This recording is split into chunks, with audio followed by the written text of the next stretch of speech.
Hello student, last video में हमने ये लेसन रीड किया था। आज की वीडियो में हम एक्सरसाइज फिल करेंगे। हमारा फर्स्ट क्वेश्चन है, स्वर संधि के भेद उदाहरण सहित बताइए।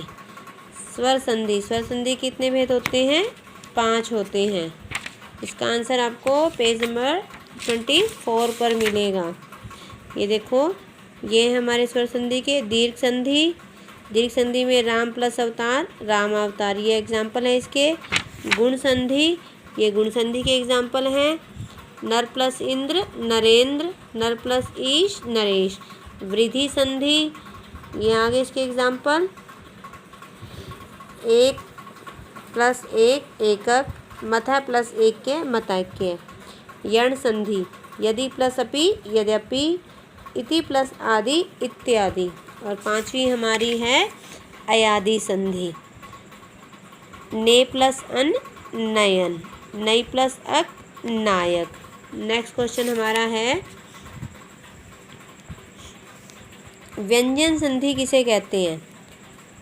जहाँ पर स्वरों में व्यंजन का मेल होता है, या व्यंजन में व्यंजन भी, व्यंजन का व्यंजन से या किसी स्वर से मेल होने पर जो परिवर्तन होता है उसे व्यंजन संधि कहते हैं।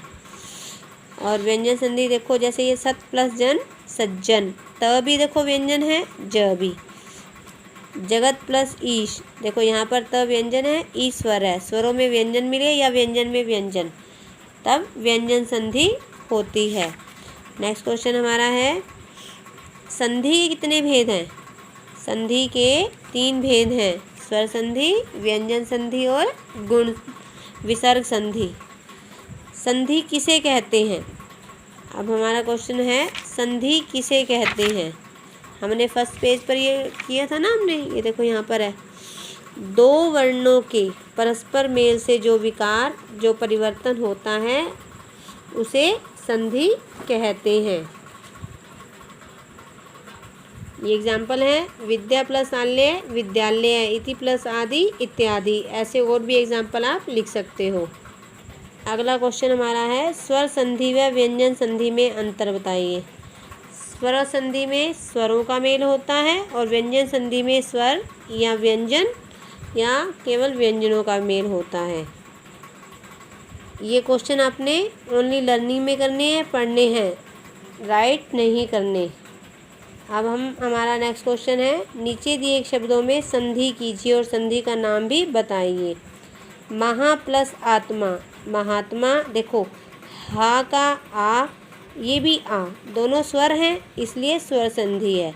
जगत प्लस ईश, जगदीश।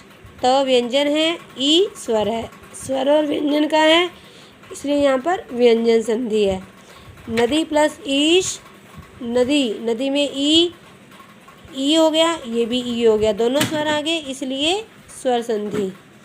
नेक्स्ट हमारा है, सु प्लस उक्ति, सु का भी उ, ये भी उ, दोनों स्वर आ गए इसलिए यहाँ पर स्वर संधि।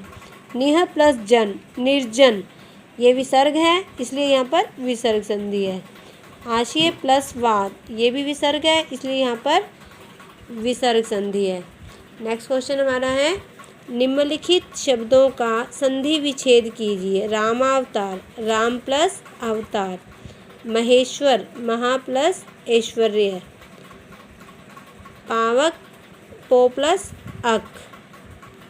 गुरुपदेश, गुरु प्लस उपदेश। नयन, ने प्लस अन। दुष्कर्म, दुहक प्लस कर्म। निम्न वाक्यों में जो सही है वहाँ पर सही का निशान और जो गलत है वो गलत का चिन्ह लगाएं। स्वरों का मेल स्वर संधि कहलाता है, राइट है। व्यंजन संधि में केवल स्वरों का मेल होता है, ये गलत है, क्योंकि व्यंजन में स्वरों के साथ व्यंजन का मेल भी होता है। वर्णों के मेल को संधि कहते हैं, राइट है ये। स्वर संधि के 4 भेद हैं, रोंग है, ये 5 होते हैं ना। विसर्ग संधि में विसर्ग से स्वर या व्यंजन का मेल होता है, राइट है ये। निम्नलिखित प्रश्नों में उत्तर के सही विकल्प को चुनिए। सदाचार, सत प्लस आचार। नेक्स्ट है हमारा उज्ज्वल, उत प्लस ज्वल। वधुत्सव, वधु प्लस उत्सव। नेक्स्ट है हमारा ऊपरी प्लस उक्त, उपर्युक्त, पानी प्लस घाट, पनघट। ये हमारी एक्सरसाइज कंप्लीट हो गई है, इसकी आपने प्रैक्टिस करनी है। और भी संधि के वर्ड हैं उनकी आपने प्रैक्टिस करनी है, एक्सरसाइज फिल करनी है, लर्न करनी है।